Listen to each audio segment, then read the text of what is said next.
అబ్బే వాడికి అసలు ధర్మం అన్న మాట అక్కర్లేదండి అన్నారు అనుకోండి, ఎందుకు వెళ్తారు గురువుగారు ఇంటికి? పిలిచినా వెళ్ళడు. ఎందుకు వెళ్ళడంటే అక్కడ ధర్మం ఉందన్న నమ్మకం గురువుగారికి లేదు, అందుకని వెళ్ళాడు. పిలవకపోయినా ఎందుకు వెళ్తాడంటే అక్కడ ధర్మం ఉంది, నేను రక్షించాలి, అందుకని వెళ్తాడు. ఒరే ఇంత ఓపిక పడితే చూశారా మీకు కాలం కలిసి వచ్చింది. కాబట్టి ఇంత ఓపిక పట్టడంలో మీరు ఎప్పుడూ ఎవరి మాట వింటూ వచ్చారు? అమ్మ మాట, అన్న మాట. ఆయన ధర్మదేవత, తల్లి సాక్షాత్తు తల్లే. ఇదే మీరు కాలక్రమంలో కూడా పాటించండి. ఇప్పుడు కష్టం తర్వాత సుఖం వచ్చింది, సుఖం తర్వాత ఏమొస్తుంది? మళ్ళీ కష్టం వస్తుంది. మొట్టమొదటిసారి జీవితంలో కష్టం తర్వాత పెద్ద సుఖం వచ్చినప్పుడు బాగుంటుంది. పెద్ద సుఖం తర్వాత వచ్చే కష్టాన్ని తట్టుకోవడం కష్టంగా ఉంటుంది. నీడలోంచి ఎండలోకి వెళ్ళడం తేలిగ్గా ఉంటుంది, ఎండలోంచి నీడలోకి రావడం తేలిగ్గా ఉంటుంది, నీడలోంచి ఎండలోకి వెళ్ళడం కష్టంగా ఉంటుంది. కాబట్టి అప్పుడు మీరేం పట్టుకుని ఉండాలో తెలుసా? ధర్మాన్ని. అదే మీకు చిట్ట చివర శాశ్వతమైన రక్షణ ఇచ్చేస్తుంది. ఇందుకు కదా స్వర్గారోహణ పర్వంలో వెళ్ళిపోయారు వాళ్ళు ఏకంగాను. కాబట్టి ఆయన అన్నాడు, కడు పెద్ద కాలం ఉండికిమి అని కుంతి చెప్తే వ్యాసుడు అన్నాడు, ధర్మసుతుడున్న చోటను ధర్మమునకు హాని కలదే దారుణి అయినం ధర్మము తాత్పర్యముగా నిర్మలమతి నిగుడునది వినితాత్ములరై. మీరు ధర్మరాజు గారు ఎక్కడ ఉన్నాడో అక్కడ ధర్మము లుప్తమవడం అనేటటువంటిది ఉండదని తెలుసుకోండి. ధర్మరాజు గారు ధర్మం తెలిసి ఉంటాడు, తాను ధర్మం పట్టుకుంటాడు. మీరు పట్టుకోవడం అన్నది దేని మీద ఆధారపడుతుంది? ధర్మరాజు గారి మాట వినడం మీద ఆధారపడుతుంది. కాబట్టి మీరు కూడా ధర్మరాజు గారి మాటనే వింటూ ఉండండి అంటూ ఆయన అన్నారు. పూర్వకాలంలో ఒక మునికి కుమార్తె ఉండేది, ఆమెకి వివాహం కాలేదు. ఆమె వివాహం కాకుండా నేను కన్యగానే ఉండిపోయి కన్యగానే మరణిస్తానేమోనని బెంగ పెట్టుకుని ఆమె గొప్ప తపస్సు చేసింది పరమేశ్వరుడి కోసం. పరమేశ్వరుడు ప్రత్యక్షమయ్యాడు. ప్రత్యక్షమై ఈవిడంది ఏం కావాలి అని అడగగానే నాకు పతి కావాలి, పతి కావాలి, పతి కావాలి అని ఆ సంతోషంలో ఆమెకున్న ఆర్తటువంటిది 5 మాటలండి. పరమశివుడు అన్నాడు, 5 మాటలు అడిగావు నన్ను, 5 భర్తలకి ఇల్లాలి కాదు. ఇది ఎలా సంభవమైందో తదనంతర కాలంలో ఇంకా ఎంత పెద్ద ధర్మ సూక్ష్మం నడిస్తే ద్రౌపదీదేవి పాండవులకు ఇల్లాలైందో, 5 ఇల్లాలిగా ఉండి ద్రౌపదీదేవి ఎంత అనితర సాధ్యమైన అశిధారావ్రతాన్ని నడపగలిగిందో, ఎందుకు ఆనాటికి ఈనాటికి ఏనాటికి జనులందరి చేత ఆవిడ నమస్కరింపబడుతోందో మీకు రేపటి రోజు ఉపన్యాసంలో నేను అనుసంధానం చేస్తాను. ఎందుకంటే ఇవాళ అక్కడ వరకే ఆ విషయం. కాబట్టి వ్యాస భగవానుడు ఈ మాట చెప్పి మీరు కాబట్టి బయలుదేరండి అంటే వీళ్ళు బయలుదేరేటప్పటికి వీళ్ళ భావన ఏమిటి? ఆమె అర్జునుడికి ఇల్లాలు కాబోతోంది. ఇప్పుడు వ్యాసవాక్యం ఏమిటి? ఆమె వైపు నుంచి 5 ఇల్లాలు కాబోతోంది. బ్రాహ్మణుడికి ఎంత తెలుసు? యజ్ఞం జరగడం వరకే తెలుసు. అసలు యజ్ఞంలోంచి వచ్చిన పిల్ల వెనక జన్మలో కథ కూడా ఎవరికి తెలుసు? దివ్యమైన దృష్టి కలిగినటువంటి నారాయణాంశ సంభూతుడైనటువంటి వ్యాస భగవానుడికి తెలుసు. ఇది ఇక్కడ ఎందుకు చెప్పవలసి వచ్చిందో వ్యాసుడు వచ్చి దీని మర్మమేమో దీన్ని మళ్ళీ వ్యాసుడే చిట్ట చివర వచ్చి ఆ ద్రౌపదీ వివాహం ఎలా చేస్తారో మీకు రేపటి రోజున కళ్యాణం రేపు అయిపోతుంది. ద్రౌపదీ కళ్యాణం ఈశ్వరానుగ్రహం వల్ల అయిపోవాలి. కాబట్టి రేపు మీరు విందరు. కనుక ఇప్పుడు వాళ్ళు బయలుదేరి చెప్పాడు మహానుభావుడు వ్యాసుడు, చాలా సంతోషించారు, వెళ్ళిపోతున్నారు. అప్పటికి వాళ్ళ మనస్సుల్లో ఆమె 5 ఇల్లాలవుతుంది అంటున్నారు. మరి అర్జునుడు కాకుండా ఇంకా 4 ఎవరు అన్న ఆలోచన రాలేదు. ఆ ఆలోచన అక్కడ రాకుండా ఉండడం వెనక ఎవరున్నారని మీరు అనుకోవాలి? పరదేవతే. నేను మీతో తరచుగా మనవి చేశాను కదా, లేకపోతే వాళ్ళ మధ్య చర్చ జరగాలి. అసలు ఆ ఆలోచన రాకపోవడం ఈశ్వరానుగ్రహం అంతే. ఎందుకనంటేనండి మనం ఎప్పుడు మీరు ఆలోచించండి, మీరు ఏ పూజ చేయండి చిట్ట చివరికి ఏం చేస్తామో తెలుసా? మీరు ఈశ్వరుణ్ణి ఏ రూపంతో పూజ చేశారో ఆ రూపంతో మీరు అడిగేది ఏమడుగుతారో తెలుసా అండి? నా బుద్ధిని ప్రచోదనం చెయ్యి అని అడుగుతారు. బుద్ధిని ప్రచోదనం చెయ్యి. ఒక దుర్గారాధన చేశాం, తన్నో దుర్గి ప్రచోదయాత్, గాయత్రీ మంత్రం సరే అసలు రోజు అడుగుతాం. మీరు ఏదో అదేంటి శివుణ్ణి ఆరాధన చేశారనుకోండి, చిట్ట చివర తన్న శివ ప్రచోదయాత్, ఓ శివుడా మా బుద్ధులను ప్రేరేపించు. మీరు ఏ పూజ చేయండి, చిట్ట చివర లఘుగాయత్రి అంటారు దాన్ని. లఘుగాయత్రిలో ఏదడుగుతారంటే మా బుద్ధులను ప్రచోదనము చేయుదురుగాక అని అడుగుతాం. బుద్ధిని ప్రచోదనం చేయడం అంటే ఏమిటి అంటే బోలెడు కదలికల్ని ఆపుతుంది బుద్ధి. మనస్సు లక్షణం ఏమిటో తెలుసా అండి, బోలెడన్న ఆలోచనలు చెప్పేస్తుంది. ఇంకా దానికి అంతుదరి ఏముండదు, అన్ని ఆలోచనలు చెప్తుంది. ఉపన్యాసానికి వెళదాం అని ఇలా కబ్బోర్డ్ తీశారనుకోండి, ఇవాళ ఈ పంచి కట్టుకుందాం ముందు అంటుంది. ఇలా చెయ్యి అయిపోయాను అనుకోండి, వద్దులే ఇవాళ ఈ పంచి వద్దు, ఈ పంచి కాకుండాను ఇలా ఈ పంచి కట్టుకుంటే, రోజు ఇది కట్టుకున్నా ఇవాళ పట్టు పంచి కట్టుకుంటే దాని అసాధ్యం కూడా అది నిర్ణయం చేయదు. సంకల్ప వికల్ప సంఘాతం బోలెడన్న ఆలోచనలు ఇచ్చేస్తుంది. పట్టు పంచ లాల్చి కట్టుకోవచ్చు కానీ చెమట ఒకటి చాలా ఇబ్బందిగా ఉంటుంది, అదేమో ఒంటికి అంటుకుంటుంది, అందుకని వద్దు, వేసవికాలం కదూ చక్కగాను నూలు వస్త్రమే కట్టుకుందాం, హాయిగా ఉంటుంది, శరీరానికి చల్లగా ఉంటుంది అని ముందు బుద్ధి నిర్ణయం చేస్తే మనసు ఆగుతుంది అక్కడ. ఇప్పుడు ఒకటి పోయింది, ఏఆర్బిలో పట్టుపంచెలు నూలు పంచెలు, పట్టుపంచెలు పక్కకు పోయి నూలు పంచెలలో మళ్ళీ ఏదో దానికి ఉన్న ఆలోచనలు ఏవో చెప్తుంది. చెప్పిన తర్వాత బుద్ధి నిర్ణయం చేస్తుంది, ఇదిగో ఈ పంచి వాళ్ళ కట్టుకుంటున్నావు, అది తీసి పక్కన పెడతాడు. ఇప్పుడు ఏం చేస్తుందో తెలుసా అండి, ఈ నిర్ణయం చేశాక చిత్తము వస్తుంది. చిత్తం ఏం చేస్తుందంటే ప్రతి క్షణం ఇలా చెయ్యి ఇలా చెయ్యి ఇలా చెయ్యి అంట. ఇవాళ పంచ కట్టుకునేటప్పుడు కుర్చీలు ఇలా పెట్టుకుంటావా ఇలా పెట్టుకుంటావా అని ఏదో ఆలోచన చెప్తుంది. అది ఎలా కట్టుకోవాలో ప్రతి క్షణం చెప్పేది చిత్తం.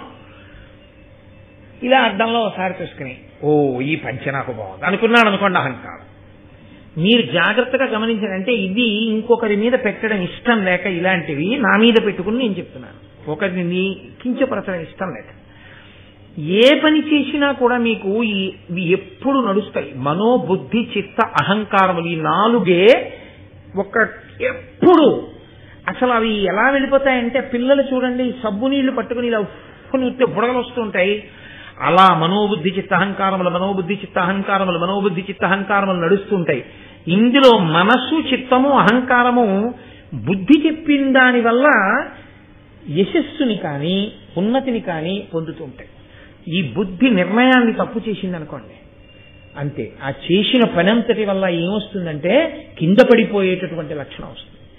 అలా కింద పడిపోకుండా ఉండాలంటే బుద్ధి బాగా నిర్ణయం చేయగలిగి ఉండాలి.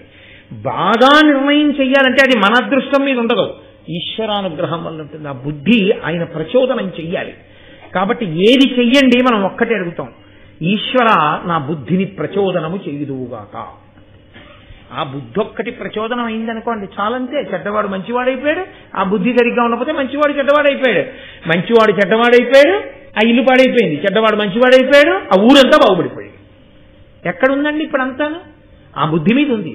ఆ బుద్ధిని ఎవరు ప్రచోదనం చేయాలి? ఈశ్వరుడు చెయ్యాలి. అందుకని లఘుగాయత్రులన్నీ వెళ్ళి బుద్ధి మీదే నిలబడిపోతాయి. కనుక ఇప్పుడు వీళ్ళకి ఆ ఆలోచన రాలేదు అంటే ఏమనుకోవాలి? ఎవరు ప్రచోదనం చేయడానికి అధికారములు కలిగి ఉన్నాడో వాడు ఆ బుద్ధి ప్రచోదనం చెయ్యలేదు అని అనుకోవాలి. కదలిక కదలడం కానీ కదలిక కదలకపోవడం కానీ రెండూ ఈశ్వరానుగ్రహమే. నేను మీతో తరచుగా అదే మనవి చేస్తూ ఉంటాను, కదలికలన్నీ శివా, కదలికలు ఆగిపోతే శివ. శివ శివ అంటే కదిలి కదిలి కదిలి కదిలి కదలికలన్నీ ఆగిపోవడం. పూజంతా చేసి చేసి చేసి చేసి ఆఖరణ కదలిక లేని స్థితి తెలుసుకుంటే శివ. శివా పూజంతా చేస్తాడు, ఆఖరణ ఏమంటాడు? నాణ్యపంథాయ నాయ విద్యతే, మంత్రపుష్పం చెప్తూ ఇంకో మార్గం లేదు. ఇవన్నీ చేశాం కానండి, అసలుది తెలుసుకోవడానికి ఇది మార్గం. అసలుది ఏమిటో తెలుసా? నీవారస్సు కవత్తం పీతాభాస్వత్యనూపమా. ఇక్కడే ఉన్నాడు ఈశ్వరుడు, ఒక వెలుగు కింద ఉన్నాడు. ఇప్పుడు వాడు ఈ బయటకి కనపడడు, లోపలికి వెడితే కనపడతాడు. ఇక్కడే ఉన్నాడు, వాడిని నువ్వు ఏ పేరు పెట్టి పిలువు. స బ్రహ్మస్స శివస్స హరిసేంద్ర సోక్షర పరమస్వరాట్ రాజాధిరాజాయ ప్రసయ్య సాహిమే అంటున్నారా? ఇప్పుడు బయట పూజంతా శివా కదలిక. అప్పుడు ఆగిపోయి ధ్యానంలో మీరు లోపలికి వెళ్ళి మీ బయట కదలికలన్నీ ఆగిపోయి ఇంద్రియాల కదలికలు కూడా ఆగిపోయి మూడు ఏకీకృతం అయిపోయి మీరు ధ్యానంలోకి వెళ్ళిపోయి ఒక్క వస్తువునే ఊహించి ఆ వస్తువుగా మీరు మారిపోయి అదిగా నిలబడిపోయినటువంటి ప్రకృతి ఆ పరిస్థితి యందు అన్ని కదలికలు ఆగితే శివ. అదే శివ శివ. కాబట్టి ఆ శివ లేని శివ లభ్యం కాదు. ఆ శివ సమానం ఉండిపోయే స్థితి కాదు. కాబట్టి శివలోంచి శివాలోకి వస్తాడు. శివ అన్ని శివపరంగా చేస్తాడు. అది శివ శివ. అది పార్వతీ పరమేశ్వరులు విడివడి ఉండకూడదు, విడివడి ఉండరు అన్న సిద్ధాంతం. కాబట్టి ఇప్పుడు వాళ్ళకి ఆ ఆలోచన రాలేదు. అదే దేవతానుగ్రహము. అందుకే నేను మీతో మనవి చేశాను, మహాభారతాన్ని కేవలం ఒక కథాపరంగా వినడం కూడా మంచిదే. కానీ మహాభారతాన్ని మీరు ధర్మ సూక్ష్మ సమన్వయంగా తెలుసుకున్న నాడు ఎక్కడెక్కడ ఈశ్వరానుగ్రహం ఎలా ఉంటుందో, దేని కొరకు మనం వెంపర్లాడవలసి ఉంటుందో మీరు ఆలోచించవలసి ఉంటుంది. ఒక్క నిర్ణయం అండి పాడు చేసేస్తుందంటే జీవితాన్ని. ఒకే ఒక్క నిర్ణయం పాడు చేస్తుంది. నేను విశాఖపట్నంలో చదువుకునే రోజుల్లో నాకు మంచి స్నేహితుడు ఉండేవాడు. నేను అప్పటి వరకు అతనితో మాట్లాడి వెళ్ళిపోయాను. నేను వెళ్ళిపోయాను, అతను వీధిలో నిలబడి వాళ్ళ అక్క చెల్లెళ్లతో మాట్లాడుతున్నాడు. ఎక్కడికో వెళ్ళాలి. ఆ అక్క చెల్లెళ్ళు అన్నారు, ఉండరా బస్సు చాలా రష్గా ఉంది కదా, ఇంకో బస్సు ఎక్కుదుగాను అన్నారు. ఆ కాలేజీ రోడ్డు అని ఉండేది, ఇలా బాగా ఎత్తుగా ఉండేది. అది ఎక్కుతోంది బస్సు. ఏదో 13వ నెంబరో ఏదో నాకు జ్ఞాపకం లేదు, అదే అనుకుంటా వెళ్ళేదట ఎక్కువ. 13 నెంబర్ అని ఆ బస్సు అనుకుంటా. అతను ఏం పర్వాలేదని గౌరవంగా వెళ్ళి ఎక్కాడు. ఆ బస్సు ఆ ఫుట్ స్టెప్స్ మీద నిలబడ్డాడు పట్టుకుని. ఎక్కి వెళ్ళిన కొద్దిసేపటికి ఆ బస్సుకు ప్రమాదం సంభవించింది. విచిత్రం ఏంటో తెలుసా అండి, ఆ రోజుల్లో ఫోన్లు అవి ఏం లేవు. నేను మర్నాడు పేపర్ తీశాను, ఇతని ఫోటో ఉంది చనిపోయిన వాళ్ళ ఫోటోల్లో. నేను చల్లబోయి పరిగెత్తుకుంటూ వాళ్ళ ఇంటికి వెళ్ళాను. చచ్చిపోయాడు నిన్న బస్సు కింద పడి, అతను బస్సు పడిపోయినప్పుడు అన్నారు. వాళ్ళ అక్కయ్య వాళ్ళు ఎందుకురా వెనకాల ఇన్ని బస్సులు వస్తాయి కదా ఉండంటున్నారు. ఏం పర్వాలేదని పరిగెత్తుకెళ్ళి ఎక్కాడంతే. ఎక్కే ఎంత బుద్ధి అయిపోయింది, శరీరం పడిపోయింది. అదే బుద్ధి ఎక్కద్దు, ఫోన్లే ఉండు ఇంకో బస్సు ఎక్కదు అని అన్నాడు అనుకోండి, బతికేశాడండి. ఆ కుటుంబం తర్వాత ఎంతకాలం బెంగెత్తుకుపోయిందో, ఎంత కుదేలైపోయిందో ఆ కుటుంబం. ఒక్క నిర్ణయం అంతే, చెప్పలేము. తల్లికోట యుద్ధంలో రామరాయల వారు ఎడ్ల బళ్ళకి కట్టి చీకట్లో వెళ్ళిపోతున్న కాగడాలు చూసి శత్రు సైన్యం అంతా ఒడ్డున అటువైపుకి వెళ్ళిపోతోంది. అట్నుంచి నదిని దాటి ఇటు వస్తారనుకుని తన సైన్యాన్ని అంతటినీ కిందకి వెళ్ళిపోమన్నాడు. అటు వెళ్ళినవి ఎడ్ల బళ్ళు అని గుర్తించలేకపోయాడు. అవన్నీ కాగడాలు కట్టుకుని ఎడ్ల బళ్ళు వెళ్ళిపోయి సైన్యం అక్కడే ఉంది. ఈయన సైన్యం అంతా కిందకి వెళ్ళిపోయింది. ఈయన సైన్యం అంతా కిందకి వెళ్ళిపోయిందని గుర్తించి తెల్లవారుజామున వాళ్ళు నదిని దాటి ఇక్కడికి వచ్చేశారు. రామరాయల వారి ఏనుకి నల్లమందు పెట్టేశారు. ఆయన శిబిరం మీద దాడి చేశారు. అంత సువిశాలమైనటువంటి, అంత ఐశ్వర్యవంతమైన విజయనగర సామ్రాజ్యం పతనం అయిపోయింది రామరాయల మరణంతో. ఒక్క నిర్ణయం అయిపోయిందంటే రాజ్యం. అందుకే ఉద్ధాన పతనములకు కారణము బుద్ధియే. ఆ బుద్ధి ఎవరి మాట వినదో. అది సరి అయినటువంటి సమయము కాకపోతే నా అంత వాణ్ణి నేనని అహంకరించి తిరిగిన వాడికి అలాంటి నిర్ణయాలే చేయిస్తారు. నీకెవరి అనుగ్రహం అక్కర్లేదు, అలాంటి నిర్ణయాలే వస్తాయి. నువ్వు ఈశ్వరుడికి జవాబుదారీగా బతకడం అలవాటైంది, పరమేశ్వరుడికి నమస్కారం చేసి బయలుదేరడం అలవాటైంది. ఈశ్వరుడు ఆ సమయానికి ఒక ప్రచోదనం చేయిస్తాడు అంతే. ప్రమాదం తప్పుతుంది ఆ చేసుకునే నిర్ణయం వల్ల. అందుకే పూజలన్నీ ఎక్కడ పూర్తవుతాయంటే లఘుగాయత్రితో పూర్తయిపోతాయి. తన్నో దుర్గి ప్రచోదయాత్, తన్నో తన్న శివ ప్రచోదయాత్, అన్ని అలా ప్రచోదనం ప్రచోదనం ప్రచోదనం అడుగుతారు. కాబట్టి ఇప్పుడు పాండవులకు 5 అంటున్నారు వ్యాసుల వారన్న ఆలోచన రాలేదన్న చోట పరదేవత ఉందని మీరు అనుకోవాల్సి ఉంటుంది. కాబట్టి ఇప్పుడు వాళ్ళు బయలుదేరి గంగా నదిలో సోమశ్రవము అనబడేటటువంటి ఒక పెద్ద తీర్థం ఒకటి ఉంటే అందులో స్నానం చేద్దాము అని చెప్పి బయలుదేరి వెళ్తున్నారు. అది అర్ధరాత్రి. వాళ్ళకి భయం ఏమిటి? వాళ్ళు సుక్షత్రియులు, మంచి తేజోవంతులు. అర్జునుడు కాగడా పట్టుకున్నాడు. అరణ్యంలో వీళ్ళు వెనకాతలు నడుస్తున్నారు. పాండవులు కుంతీదేవి దారి చూపిస్తూ అర్జునుడు వెళ్తున్నాడు. ఆ చీకట్లో వెడుతుండగా అర్ధరాత్రి వేళ ఆ గంగా తీరంలో ఆ సోమశ్రవము అనబడేటటువంటి తీర్థంలో స్నానం చేయడానికి వచ్చాడు అంగారపర్ణుడు అనబడేటటువంటి గంధర్వుడు ఒక ఆయన. ఆయన అర్జునుడిని చూసి ఆయన ఒక ప్రశ్న వేశాడు. ఏమయ్యా నువ్వెవరం లేదు, మహాభారతం అంతా ధర్మాలేనండి, మహాభారతం అంతా ధర్మమే. సరే, నాకు ఒక మాట జ్ఞాపకానికి వస్తోంది. భగవాన్ రమణులు అరుణాచలంలో ఆశ్రమం అంటే ఆయన ఏమో ఆశ్రమం అనలేదు అప్పట్లో, దాన్ని మాతృభూతేశ్వరాలయం అన్నారు. అది కట్టిన రోజుల్లో పావులు అవి తిరుగుతుండే. తిరుగుతుంటే గబుక్కుని కర్ర తీసేవారు. తీస్తే ఆయన అనేవారు, కొట్టకండి, అవి ఉండవలసిన చోటికి మనం వచ్చాం, మనం ఉన్న చోటికి అవి రాలేదు. కాబట్టి వాటికి ఇబ్బంది కలగకుండా మనం ఇక్కడ మసులుకోవాలి. అంతేకాని మనకి ఇబ్బంది కలుగుతోందని వాటిని చంపకూడదు, అది తప్పు కదా. అలా కొట్టకండి అనేవారు.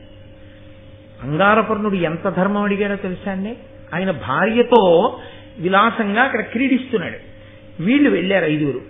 వెళితే ఆయన అన్నాడు, ఇలా అర్ధరాత్రమును సంధ్యలు 2 భూత యక్ష దానవ గంధర్వులు క్రొమ్మరియుడు ప్రొద్దులు వెలయగా ఇందమనిచెరులు వెరతురు నడవన్. ఏమయ్యా, లోకంలో ఒక నీతి అన్నది ఒకటి ఉంది. అర్ధరాత్రి వేళ ఉభయ సంధ్యలలో, అంటే పూర్వ సంధ్య ఉత్తర సంధ్య, ఉదయం వేళ సాయంకాలం వేళ, అంటే ఇంకా చీకటి విడవక ముందు, ఈ 3 సమయాల్లోనూ కూడా అర్ధరాత్రి ఉభయ సంధ్యలలో ఒక్క భూతములు తిరుగుతాయి. యక్షులు తిరుగుతారు, దానవులు తిరుగుతారు, గంధర్వులు తిరుగుతారు. వీళ్ళు 4 తిరుగుతారు తప్ప మనుషులు వెరపు పొందుతారు తిరగడానికి. అందుకని తిరగరు. తిరగకుండా వాళ్ళు ఉండిపోతారు. ఉండిపోతే పరమేశ్వరుడు ఏం చేస్తాడో తెలుసా అండి, ఉదారుడై స్వల్పకాలిక లయనిస్తాడు. పడుకోండ్రా అని నిద్రనిచ్చి ఇంద్రియాలకన్నిటికీ శక్తినిస్తాడు. అవేం చేస్తాయంటే ఈశ్వరుడు పెట్టిన నియతండి. మహానుభావుడు పరమశివుడు అంటే సామాన్యమా, ఆయన అనుగ్రహం. ఆయనేమన్నాడంటే ఈ భూతములకన్నిటికీ పగటి వేళ పడుకోమన్నాడు. మీ అందరూ పగటి వేళ పడుకోండి, మీ అందరికీ శక్తినిస్తానన్నాడు. ఇవన్నీ పగల పడుకుంటాయి, చీకటి పడ్డ తర్వాత మనం పడుకుంటాం. అవి లేచి తిరుగుతాయి. వాటి జోలి మనకుండదు, మన జోలి వాటికి ఉండదు. ప్రశాంతంగా ఈ లోకం అంతా నడవాలి. ఆయన పెట్టిన నియతి. మహాభారతంలోనే అనుశాసనిక పర్వంలో ఉంది, పరమేశ్వరుడు ఎందుకు శ్మశానంలో ఉంటాడు అన్నదానికి పార్వతీదేవితో చెప్తాడు, నేను అక్కడ ఉండకపోతే ఉగ్రభూతాలు ఊళ్ళో వెళ్ళిపోతాయి, అందుకని వాటి ముందు తినే నాట్యం చేసి అలా కూర్చోబెడుతుంటాను, అక్కడ భక్తులు పాడైపోకూడదని. అందరూ నన్ను పట్టుకుని అస్తమానం శ్మశానవాసి అని అదే పనిగా శివుడు అని చెప్పి ఏదో చేతకాని వాడన్నట్టుగా, అంటే నా సౌమ్యం పోయిందని లేచి వెళ్ళిపోయినట్టే మీ బతుకులు బయటపడతాయన్నాడు. అండి ఆయన గంధర్వుడైనా అంటే అర్జునుడు అన్నాడు, నడురే ఈ సంధ్యలందురు నడవగ నోడుదు రశక్తనరులు భయం పడుదుమే ఏ మెయ్యడన ఎప్పుడు నడుతుమ అధిక శక్తి పురుషులమగుతాను. సామాన్యమైన మనుష్యులు ఎందుకు తిరగరో తెలుసా, వాళ్ళకి భూతములను నిగ్రహించగలిగిన శక్తి ఉండదు, రాక్షసులను నిగ్రహించగలిగిన శక్తి ఉండదు, లేకపోతే ఏదో గంధర్వుల్ని అణచగలిగిన శక్తి ఉండదు. అందుకని వాళ్ళు మనకి ఎందుకు వచ్చిన గొడవని బయటికి రాదు. మేము అటువంటి వాళ్ళం కాదు, మేము దివ్యమైనటువంటి స్థితిని పొందిన వాళ్ళం. సమస్త అస్త్ర శస్త్రములు మాకు తెలుసు, కాబట్టి మేమే ఈ 4 అణచగలం. కాబట్టి ఇంకా మాకు నియతి, మేము రాత్రి తిరగకూడదని ఏమిటి? ఎవరికి ఎంతవరకు అవసరమో అంతవరకే, అంతేకాని అది ఆ అవసరం లేని చోట తిరగకూడదు. తిరగకూడదని నియమం లేదు, అందుకని మేము తిరుగుతున్నాం. ఇప్పుడు ఏదైనా ఒక ఆచారమో అన్నది ఉందనుకోండి, అది ఎందుకు పెడతారంటే దానివల్ల ఒక ప్రయోజనము కొరకు పెడతారు. అసలు ఏమీ ట్రాఫిక్ లేదు, ఇటు లేదు, అటు లేదు, ఇటు లేదు, అప్పుడు రెడ్ లైట్ పడింది, వెళ్ళిపోవచ్చా అని మీరు అడిగారు అనుకోండి, వెళ్ళిపోతే తప్పేం. ఎప్పుడు రెడ్ లైట్ పడితే ఆగమన్నారంటే ట్రాఫిక్ ఎక్కువగా ఉంటే, అదేదో పొరపాటును వదిలేశారు. తెల్లవారుజామున 3 గంటలకి నువ్వు వెళ్తుంటే ఏ కనుచూపు మేరలో వెళ్ళి అదేదో వెలిగింది రెడ్ లైట్, నువ్వు అకస్మాత్తుగా అప్పుడు మాత్రం గౌరవం చూపించి అలా నిలబడిపోవాల్సిన అవసరం ఏమి ఉండదు, వెళ్ళిపోవచ్చు. అప్పుడు అదేం పెద్ద, అప్పుడు అది ఆచారం ఏం కాదు. అలాగే లోకంలో ఆ ప్రయోజనాన్ని బట్టి ఆచారం వస్తుంది. ఆషాఢ మాసంలో ఏదో అదేంటి అల్లుడు కూతురు కలిసి ఉండకూడదు, అత్తారింట్లో అమ్మాయి ఉండకూడదు, పుట్టింటికి తీసుకెళ్లిపోతారు. ఎందుకు? ఏమి ఆషాఢ మాసంలో కలిసి ఉండకపోవడం ఏంటి? అసలు ధర్మమే భార్యాభర్త కలిసి ఉండడం. ఆషాఢ మాసంలో కలిసి ఉంటే వచ్చిన ఉపద్రవం ఏంటి? ఉమాకాంతాయ కాంతాయ కామితార్థప్రదాయినే శ్రీగిరీశాయ దేవాయ మలినాథాయ మంగళం. కరచరణకృతం వా కర్మవాక్కాయజం వా శ్రవణనైనజం వా మానసం వాపరాధం విహితం వా సర్వమేత్తక్షమస్వ శివ శివ కరుణాబ్ధే శ్రీ మహాదేవ శంభో. సర్వం శ్రీ ఉమామహేశ్వర బ్రహ్మార్పణమస్తు. స్వస్తి.